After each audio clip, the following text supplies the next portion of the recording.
The noon sun burned merciless over Dustwater Creek, casting long, cruel shadows across the dirt street. Every window was open, every door half closed, yet no one spoke above a whisper. She walked barefoot, her dress torn, her dignity dragging behind her like a broken flag. The town watched in silence. Some pitied her, most didn't. Her name was Clara Holt, daughter of the late preacher, and the crime she'd committed was refusing to marry Sheriff Amos Pike, a man twice her age and 10 times as bitter. The sheriff leaned against the post outside his office, his badge gleaming like mockery in the sun. "Keep walking," he said, voice low and smug. "Maybe by the time you reach the well, you'll remember what respect feels like." Clara didn't answer. Her feet left small prints of blood in the dust, but her gaze stayed forward, on the horizon, where the world still felt free. A dry wind kicked up as a horse rode in from the ridge.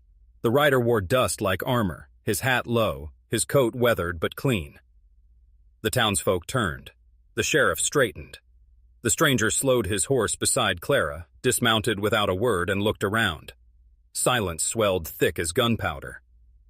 He spoke quietly, but his voice carried. "Who did this?" Pike smiled lazily. "Town justice. We keep our women in line here. You're riding through stranger. Best keep riding." The man's eyes fell on Clara's bruised feet, then up to her face, proud, defiant even in shame. Something shifted in his jaw. He took off his hat and said softly, "Ma'am." Then to the crowd, "This ends now." Laughter rippled like dry leaves, but it died as quick as it came when he stepped closer. The kind of calm that only came from men who'd seen too much war to bluff. The sheriff's grin faltered. "You got a death wish, cowboy?" The stranger's eyes didn't waver. "No," he said low, "just a conscience." Then without asking, he lifted Clara into his arms. The crowd gasped. The sheriff's hand twitched toward his revolver. The stranger met his gaze and said, "Not anymore." And the hammer clicked. The air split. Stillness before storm. Pike's fingers hovered near his gun, but the stranger didn't blink. He just stood there, Clara in his arms, her breath trembling against his chest. "Put her down," Pike warned, "or you'll join her in disgrace." "Funny," the stranger said. "I thought disgrace was watching a town forget decency." Whispers rose from the boardwalks.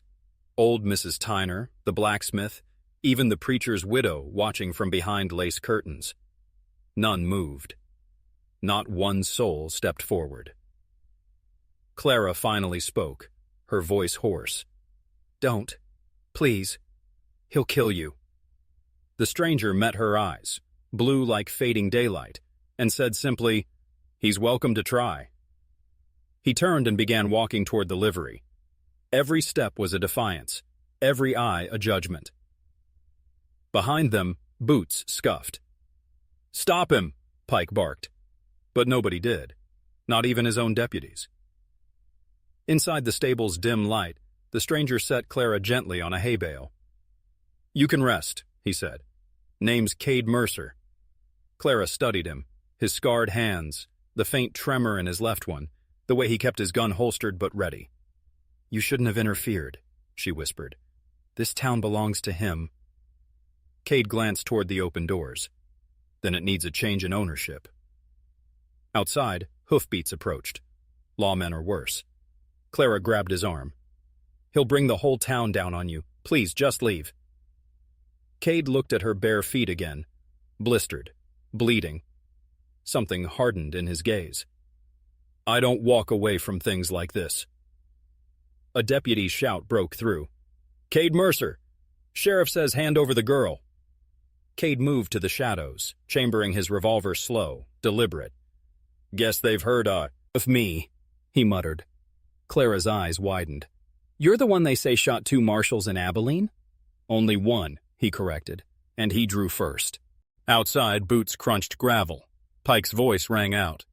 "You got 10 seconds before I burn this stable down with both of you in it." Cade looked at Clara, saw fear, pride, and something deeper. He drew a breath, stepped into the sunlight, and said, Then I reckon we start counting. Smoke coiled from Pike's cigar as he grinned across the street. Always the fools who try to be heroes, he said. Cade stood in the center of Dustwater Creek, the light behind him slicing gold through the dust. Around them, the town held its breath. "Get out of the way, Pike," Cade called. "She's done with your games." The sheriff spat into the dirt. "You think this is about her? It's about control. You roll in here with your fancy morals, you upset balance." Cade cocked the revolver. "Balance looks a lot like fear to me." The crowd shifted uneasily. No one dared move. The wind carried the dry rattle of a church bell somewhere far away.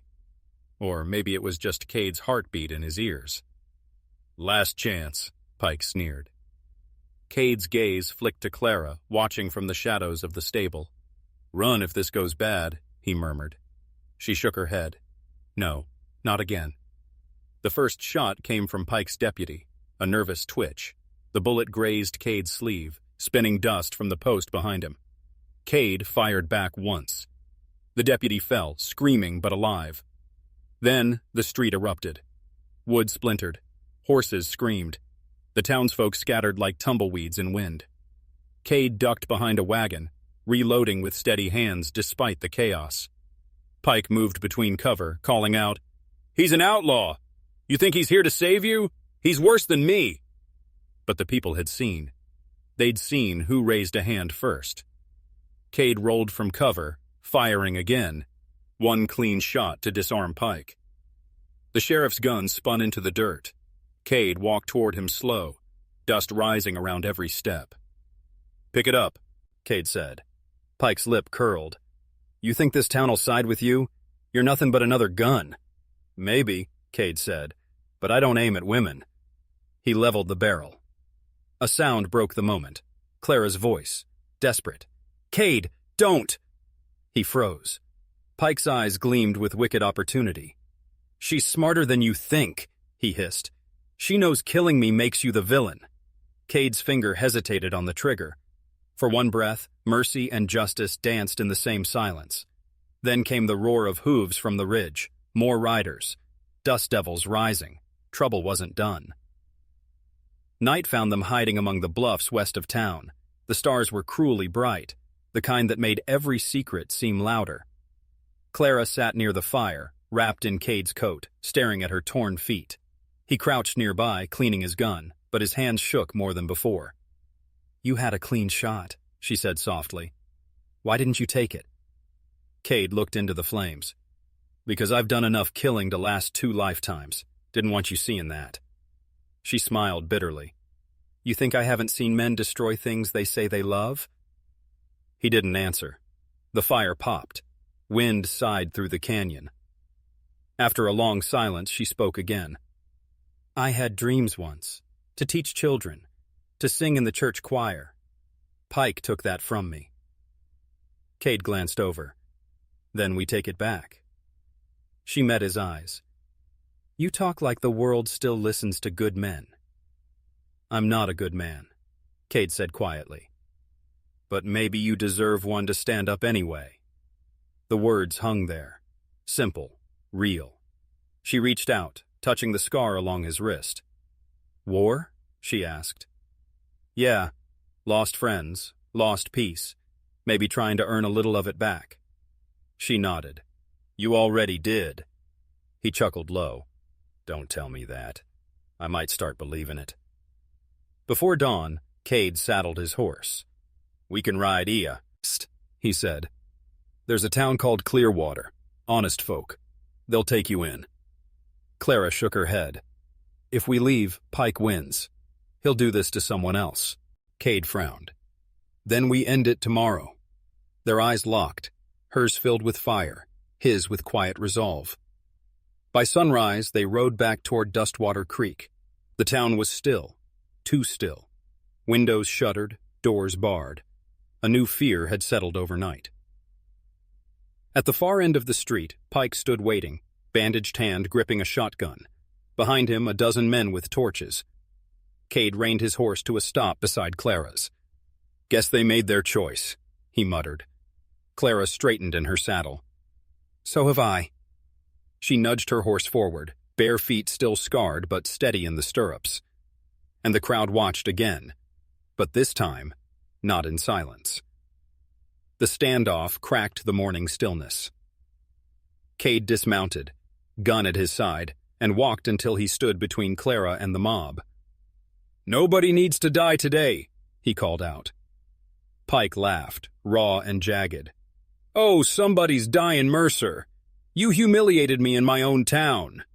"You did that yourself," Cade said. "All I did was make folks see it." Pike's eyes flared. "You think you're saving her. You're just another drifter who'll ride off and leave the mess behind." Cade shook his head. "Maybe. But today, I ride clean." The crowd shifted. Farmers, wives, the blacksmith still holding his apron. For the first time, someone stepped forward. Mrs. Tyner, trembling but firm, said, "Sheriff, this ain't right. Never was." Another voice joined. "You shamed that girl for refusing you. That ain't law. That's cruelty." More murmurs. One by one, the torches lowered. Pike's control slipped like sand through his fingers. "You think you can turn him against me?" he snarled, raising the shotgun. Cade moved faster. 2 shots rang. One from Pike, one from Cade. Smoke swirled between them. When it cleared, Pike staggered, the weapon slipping from his grasp.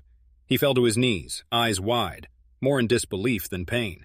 "You'll hang for this," he rasped. Cade holstered his gun. Not if they finally tell the truth. And for once, Dustwater Creek did. By noon, the townsfolk had stripped the badge from Pike's chest and buried his corruption under the very gallows he'd built for others. Clara stood beside Cade, the wind tugging her hair free. "You could stay," she said softly. "They'd follow your lead." He looked at the horizon. "I'm not built to stay. Men like me, we just clear the road for better people." She smiled sadly. "Then thank you for clearing mine." He nodded once. "You walk proud now, Miss Holt. With boots this time." She laughed, a sound the town hadn't heard in months. Cade mounted his horse, tipping his hat. "If anyone asks what happened here," he said, "tell him a conscience finally rode through." He rode west, sunlight breaking behind him, the sound of hooves fading into the hills. Years later, Dustwater Creek would speak his name like a half-remembered hymn, the stranger who lifted a girl from the dirt and made a town remember its soul. Final shot.